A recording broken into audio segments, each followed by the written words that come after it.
I know everybody's excited. Yay, the Memphis Grizzlies, what a basketball game. And don't get me wrong, I'm pretty happy about it too, Damichael Cole, my dear co-host and partner. But we have to stay even keel. We got to keep perspective. The Grizzlies returned to Memphis 1-6. That means there's still plenty that they can do better. We're going to dive into some of our ideas for fixing what ails the Memphis Grizzlies and more on this episode of Locked On Grizzlies. Let's lock in. You are Locked On Grizzlies, your daily Memphis Grizzlies podcast, part of the Locked On Podcast Network, your team every day.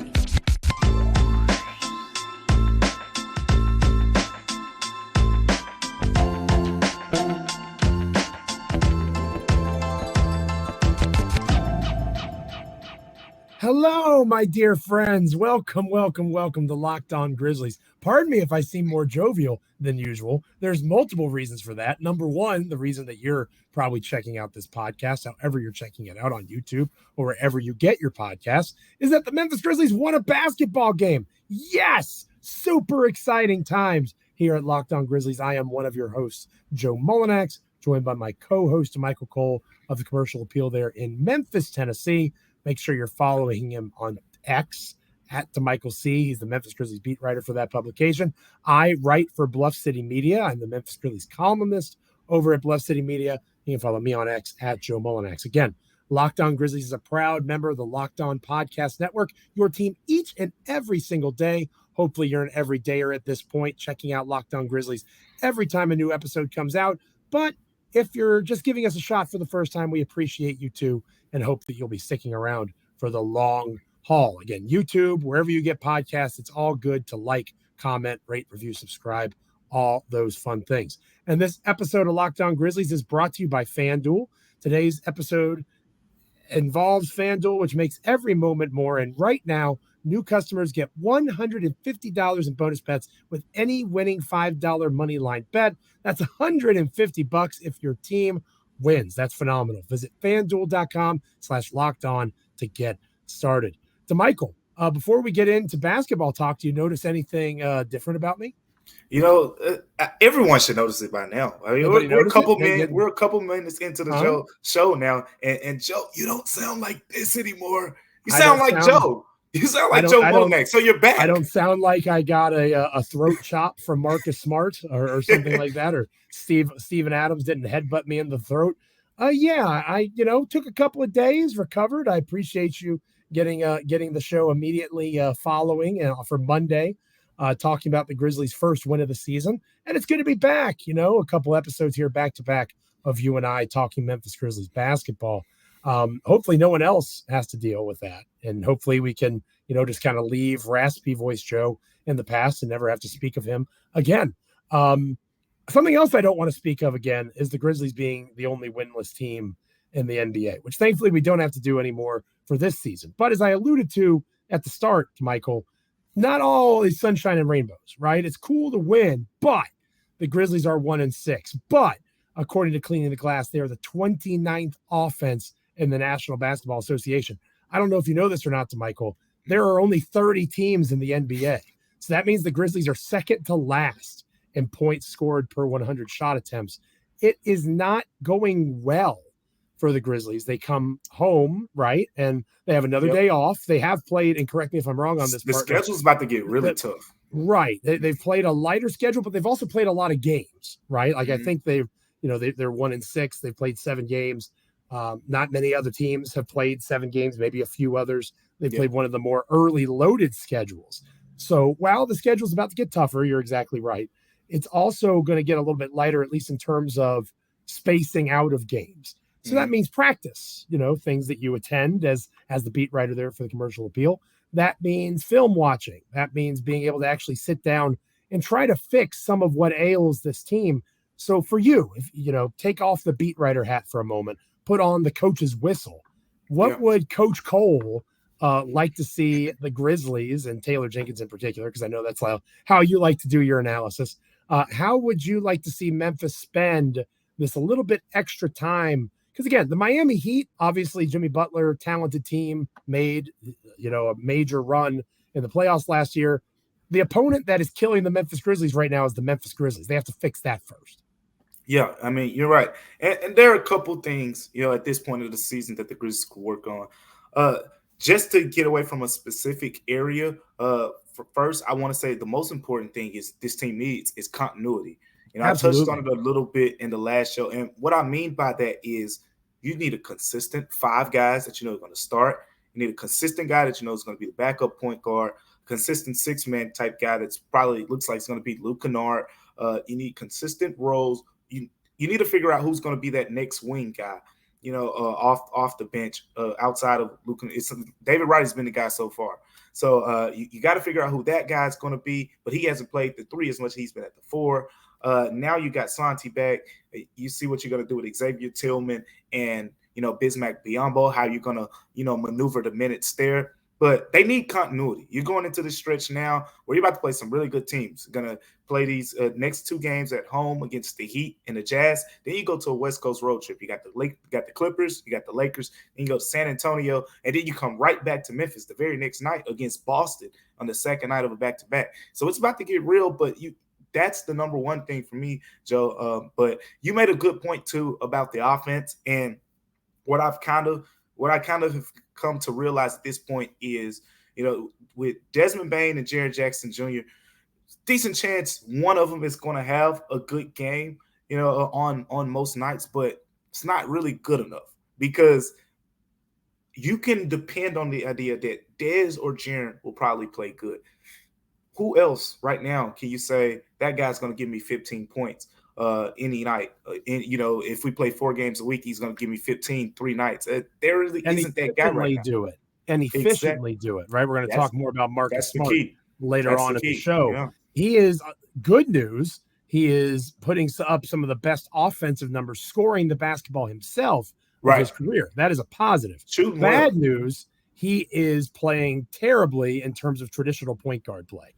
Like if Tyus Jones was Mr. Protect the Ball, this is Mr. Light the basketball on fire in terms of just whether it's early shots and shot clocks, whether it's turnover, being turnover prone, just a real struggle for him. But we'll get to Marcus Smart later on in the show.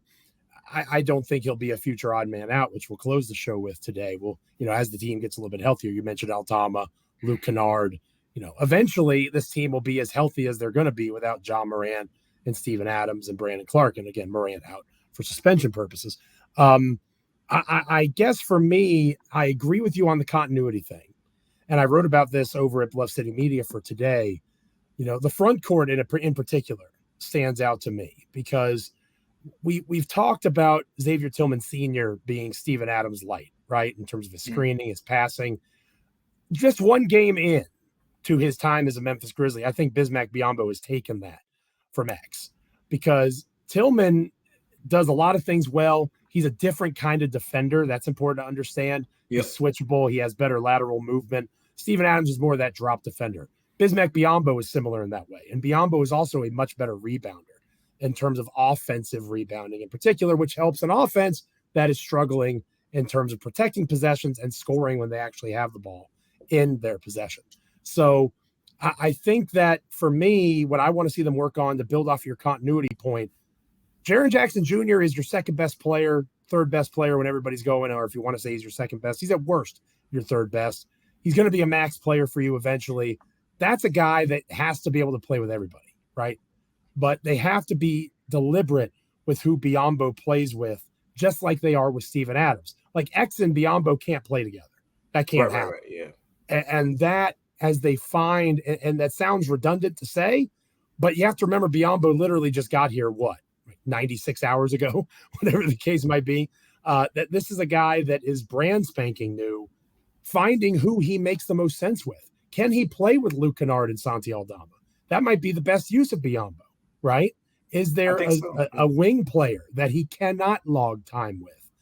David Roddy, whatever the case might be. Mm-hmm. Can John Konchar's white riceness allow for him to fit alongside Biyombo just like he does anybody else, right? Yeah, it goes to that same piecing that rotation together is the most significant piece. I agree with you. Exactly. Yeah, it's that continuity, that chemistry that this team has to develop, over the next couple weeks, I would say, as you get to that early December stretch of basketball, but right before John Morant potentially returns. So I'm with you there. I think that's pretty much what it is for me. As far as the individual improvements, it's something we could nitpick at, but pretty much every player. But for the most part, I mean, we haven't seen guys playing what their primary roles will probably be. We're going to talk about Marcus Smart here in a second, but there are other guys, Desmond Bane on the ball, off the ball.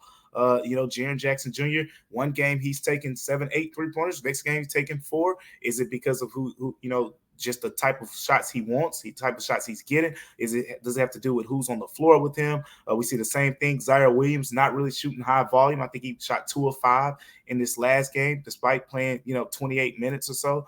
So you kind of want to see what these guys, how their games will evolve as they settle into their roles over a bigger sample size. Yeah, Zaire Williams is struggling too. Not that that's not expected, but I do think you make an extremely important point. Context matters, as with anything in life. And you're looking at a group of guys that are all, to varying degrees. I think Jaren, it's fair to say, is the least snake bit by this.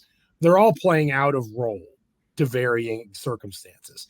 And in my opinion, the biggest person that is struggling because of that is Marcus Smart. We're going to talk about how to get the most out of Smart moving forward. Because again, he's scoring the ball well. He's super fun to watch play. His defense is still there, but he's really having problems being that true point guard. So how do you get the most out of Marcus Smart with Ja Morant out? Because he won't be asked to be that long term, but there's still 18 games left or whatever the number might be without Morant. So they got to find a way to fix it now as best they can. We'll talk about that next here on Locked On Grizzlies. But first, this episode of Locked On Grizzlies is brought to you by FanDuel.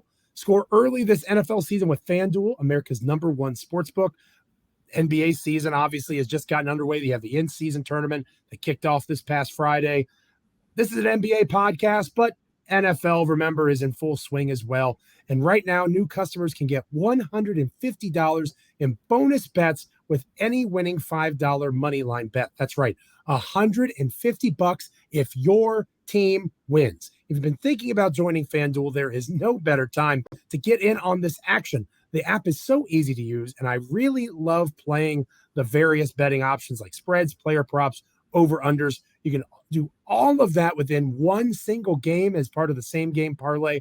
There's so much more that goes along with being a member of FanDuel. So visit FanDuel.com/lockedon and kick off not just the NBA season, but keep grinding through the NFL season as well with FanDuel, an official partner of the NFL. When we come back here on Locked On Grizzlies, getting the most out of Marcus Smart. Stick with us. Welcome back to Locked On Grizzlies. I am Joe Mullinax of Bluff City Media, joined by Damichael of the Commercial Appeal there in Memphis, Tennessee. He is the Grizzlies beat writer for that publication. Make sure you're following him on X at Damichael C. You can follow me on X, and I hate calling it X, but that's its name, unfortunately, at Joe Mullinax. We've been talking about ways to fix the Memphis Grizzlies in terms of working on stuff with this additional day of preparations before the schedule kicks into high gear over these next couple of weeks in terms of difficulty of opponent. And to me, the biggest struggle right now is Marcus Smart. Now, that may sound kind of like a Galaxy brain moment because he's scoring the basketball so well and he's doing things defensively. He had the really unique pass off the tip ball that he used to do in Boston all the time. That was fun to see being done for the Memphis Grizzlies against Portland. But when he has had the longest periods of sustained success in his career, he has not been a true point guard. The Boston Celtics have a system where there isn't necessarily a true point guard. It's kind of like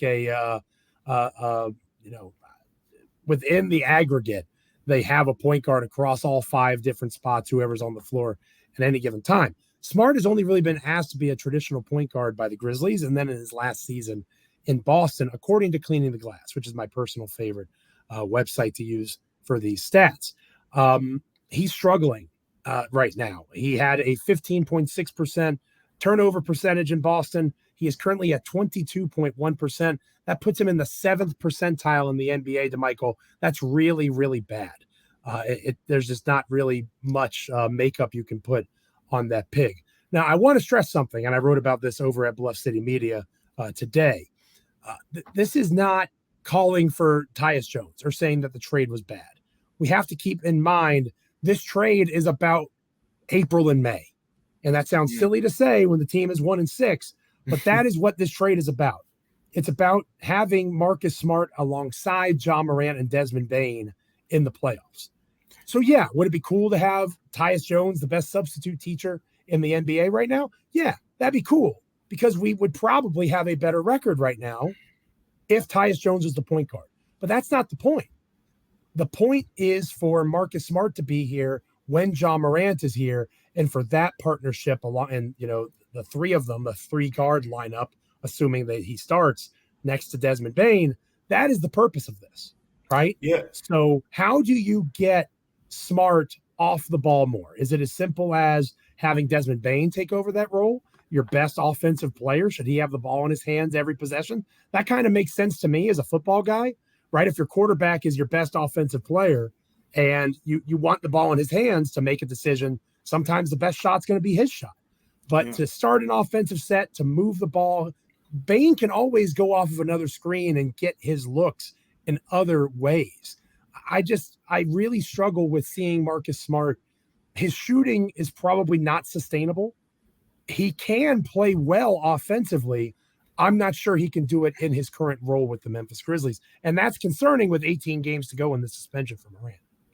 And that's the answer for me. I mean, I'm going to just say, I don't think you can do anything about it at this point. I mean, you got to stick with him, more so because of the fact that Ja Morant is out. Derrick Rose is currently out as well. You just don't have many other options that I prefer over Marcus Smart. You mentioned Desmond Bane as a good option to kind of put more on the ball in that role, but we got to remember this as well. A couple things. But the main thing is how Taylor Jenkins likes to manage these guys over the course of 82 game season. Desmond Bane is playing on the ball in spurts because at the end of the day, they're asking him to do so much offensively right now. Even when he's off the ball, he's running around a lot. He's constantly moving. He's finishing at the rim, in transition. He's getting to the mid-range. He's shooting all the 3-pointers, and all these different ways he's getting involved offensively. That's how he's been able to be so good. If you put him on the ball a little bit more, it gets a little bit more predictable. And, defenses, I think it's easier for a defense to guard him that way. Marcus Smart has done a real good job, I think, in finding Desmond Bane. That's one thing that I've liked so far. Usually he'll get one of the bigs to set it off ball screen to Bane, and he's putting that pass right on the money. They're developing a nice little chemistry there between those two. The 4 turnovers per game. I mean, you mentioned his turnover percentage, but yeah, it's almost double his career high in Boston. I think his most turnovers he averaged per game in Boston was 2.3, and right now in Memphis, albeit small sample size, 4 turnovers per game. That is a little bit concerning. But at the same time, I mean, I still think he's one of your better options. He's still giving you more than 5 assists per game. He's made some nice passes. The thing is, he can get to the basket, and we've seen him finish, somewhat around the rim. But teams aren't going to be scared off by the fact of Marcus Smart, doing dribble drives. Like he's not going to cause, 4 guys to collapse the paint like a Ja Morant. And that's why, some of those turnovers are happening there for him. So I just, quite frankly, it's simple for me. It's like, okay, want to put Marcus Smart off the ball. You got to have the right guys to put on the ball. And I don't see an upgrade on the roster right now that's available to put in that situation. So you just got to look. He's figuring his team out at 7 games. You got to say, hey, weather the storm. Marcus Smart, was telling me before he went on the road trip, like he's still learning all the defensive calls and things like that. It's probably the same way offensively with this offense. So I think you just got to weather the storm and see what he is.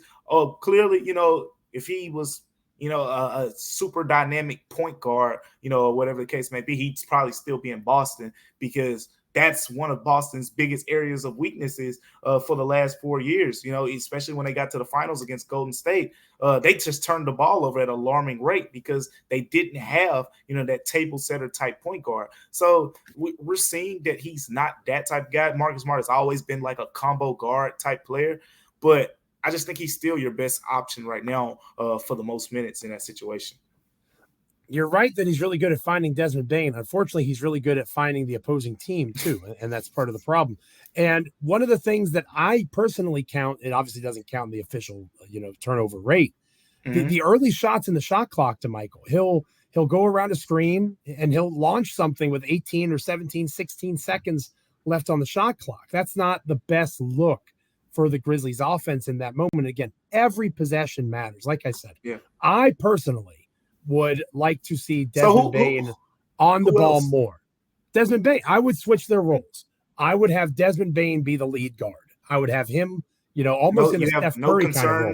No concerns about him getting tired in the fourth quarter? Well, but he's already being asked to do so much, and you're exactly right about that. His usage rate last season was 25.6%. And again, usage is defined as how much of the team's offense goes through that player, right?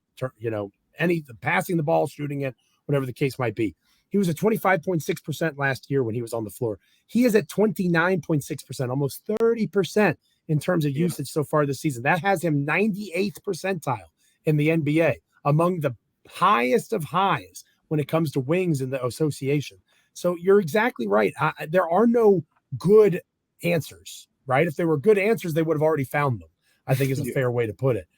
So if they stay with what they're doing, I think you're betting on a veteran guy that cares a hell of a lot in Marcus Smart.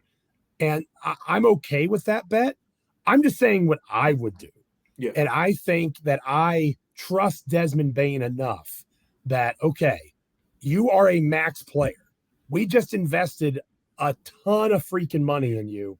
This has to be a time where you pick up the team and you be this guy for us to the best of your ability, because Marcus Smart can't do it.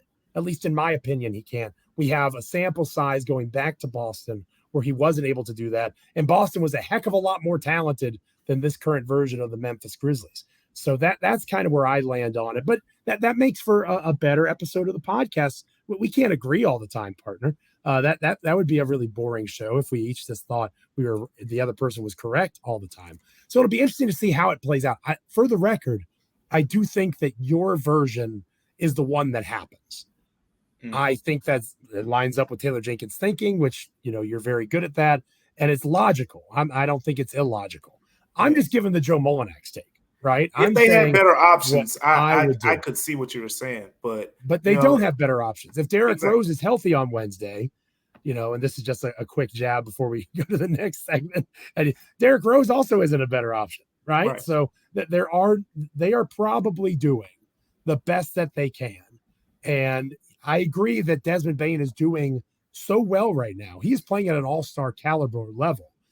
Maybe if it ain't broke, don't fix it, and you try to move things around the periphery of that. I think that's fair. When we come back here on Locked On Grizzlies, we are going to be talking about, as the team gets healthier, and air quotes for those of you watching on YouTube, because that's a relevant term, or whatever the word might be.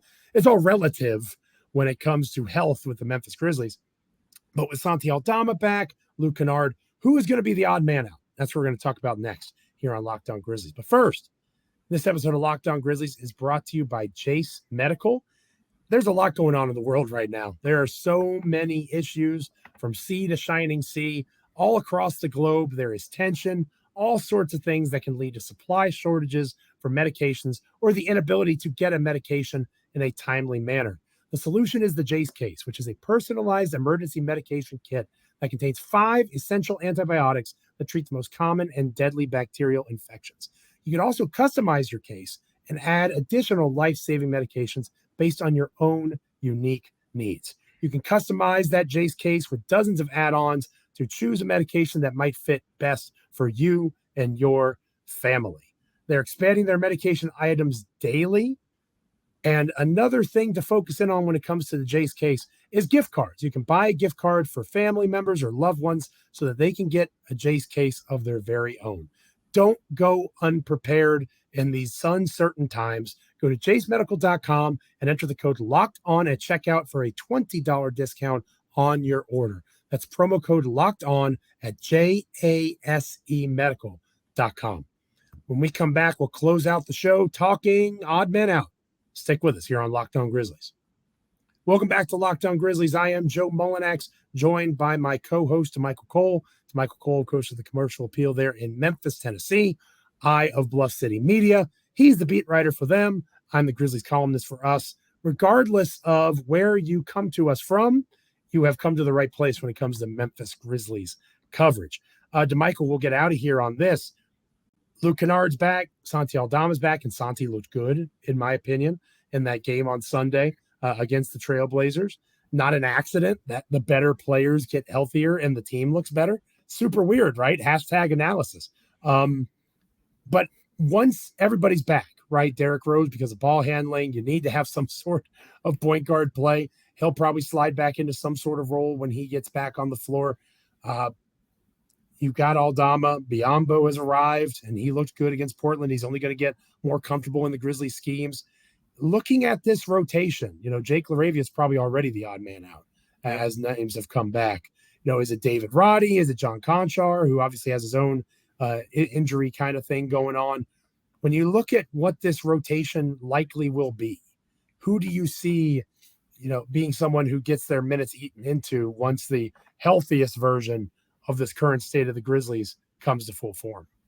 Yeah, so we got the first five guys pretty much still locked in, with Marcus, Dez, Zaire, Jaren, and then I'll say Xavier Tillman, senior for now, since he started more of the games. I think you got Bismack Biyombo and Santi Aldama rounding up your power forward and center spots. At point guard, Derrick Rose as another primary ball handler. If he gets back, you will find out probably sometime Wednesday. Get an update on his status. But if he gets back soon. You said if. Yeah, that's what I said. Oh, Lord. But so we'll find out. We'll get an update there soon. And so you got Luke Kennard, and that's 9 right there. So it comes down pretty much to me, that last wing spot. And look, honestly, I think the odd man out is probably David Roddy. I know, John Conchar is your white rice guy, but it's simple. I'm looking for the easiest plug and play, because you're not asking the 10th guy to go out there and score 15 points off the bench. And none of those guys are doing that really anyway. But John Conchar, the rebounding the Grizzlies really need right now, is very solid defensively. Look, every time we look at his plus and minus numbers every year, Joe, we can't argue with those. Because he's white rice. White rice, he exists. He doesn't mess it up. He just and that's all you need out of that 10th man. He exists in the space. All you need out of that 10th man. If he's white rice, Derrick Rose and Luke Kennard, can do more of the ball handling. Derrick Rose shot from 3-point. Shot the 3-pointer decently well. Luke Kennard looks like he's finding his stroke. Santi is going to play, well some games offensively as well. And then you have that fourth big, at center, whether it be X or Biyombo. I think John Conchar is kind of your guy who can just, seamlessly fit into that role for right now. David Roddy, just not seeing enough consistency there. At least with Conchar, you know exactly what you're going to get. Yeah, you're going to get white rice. You're going to get a guy who can play with anybody, who will rebound, which is still an issue for the Grizzlies, even with Biyombo being they need that. Yeah, you'll get a guy that if he ever decides to shoot the ball, has the capacity to score it at times. This is another example of, I think that you're right, that it's going to be Conchar and not Roddy. It shouldn't be. Because I think Roddy has the higher ceiling. And again, I am interested in developing players for the spring. As dumb as that still sounds to say. Okay. Because look, I know you want to develop these guys, but they're 1-6, Joe. You got to win now, or sure. we'll be talking about draft picks. Is David Roddy the reason they're losing right now? I would say that Marcus Smart was more the reason they were losing than David Roddy. I would say that a player like Tillman or Zaire Williams, even more so than Smart, I would say players like that have larger hands in terms of the current state of affairs than a David Roddy. And I think that you're correct in terms of Konchar is ready to do it now. You put Konchar there now, he is a stabilizing force, regardless of who he's out there with. That's a fair statement. But again, if we're not going to worry about Marcus Smart right now, because we're looking ahead, to me, you have to look ahead to a playoff series where you have a David Roddy who is capable of defending both perimeter players and bigs. John Konchar can't do that. He physically can't do it. So he blocked Anthony Davis. Oh, that one time he blocked Anthony Davis. It was so impressive. Hooray, John Konchar. I think that, again, you're correct. The answer is going to be Konchar. I wonder what that means for this team moving forward, because once Ja comes back, and that bumps Konchar in theory. That's another spot. But then you have the long-term issue. If we're talking about White Rice Konchar, there's a log jam. Does he fit the current state of play better than Zaire Williams? Because if you're going off of the numbers, the answer is yes. Yeah. The answer is yes. And if that, again, you're going on a slippery slope here, partner. Because if you get rid of Zaire Williams, what the hell are we talking about? Like, if he's not in the mix, you need to make a trade right now, because the guy's not on the roster. And that becomes a reflection on the front office, which maybe is a topic for another episode of Locked On Grizzlies. Yeah, I mean, if these picks, you mentioned Zaire hasn't been playing his best basketball right now. I mentioned yesterday he was minus 17 in that last game. The only starter. Abysmal. Yeah, he was the only starter who was minus anything. He was minus 17, only took 5 shots. So he hasn't been playing, that well as of late. And then, David Roddy, one night you go, man, that he plays well. And then the next night, looks like a deer in the headlights out there. Like, it's just running around, getting a lot of cardio in, missing some open 3-pointers and things like that. Like, I mean, we're just being honest here. But with Konchar, I feel like you at least know he can give you an extra couple rebounds here and there. This team just needs rebounding more than they need those other areas. Sure, you need guys who can guard one-on-one, like a David Roddy.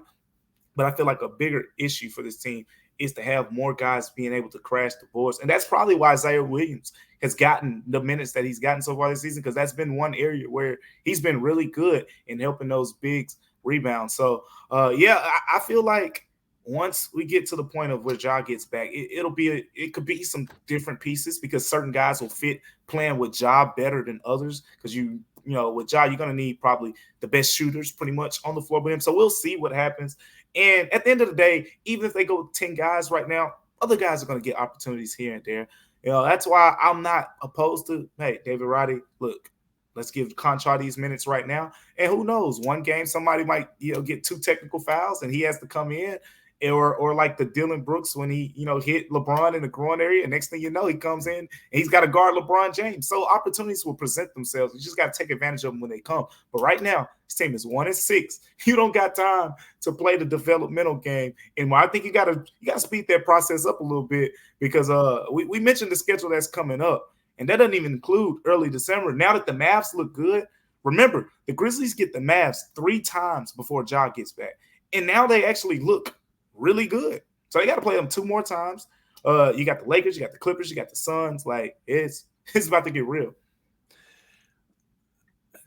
Just furthering you down the slippery slope. Zaire Williams has played 201 minutes for the Memphis Grizzlies so far this season. He is a minus 25.6. So that means the Grizzlies per 100 possessions are outscored by 25.6 points when Zaire Williams is on the floor. David Roddy, -6. Still bad, but a hell of a lot better than Zaire Williams. John Konchar, plus 10.6. White Rice strikes again. There he is. But again, slippery slope. Slippery slope. If you're going to pull out the numbers like that, maybe that means that John Konchar should be the starting smart forward. And if that's the case, well, they need to make a trade. And we need to have a conversation about how Zach Kleiman apparently can't draft wings.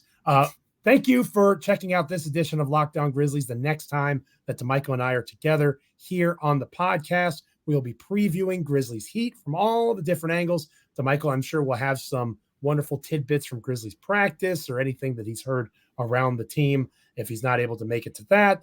All sorts of different fun stuff to check out. Make sure you are following, liking, rating, commenting, subscribing, all those fun things wherever you get your podcasts, as well as over on YouTube. Hopefully, if you're not already an everydayer with us here at Locked On Grizzlies, you will be soon.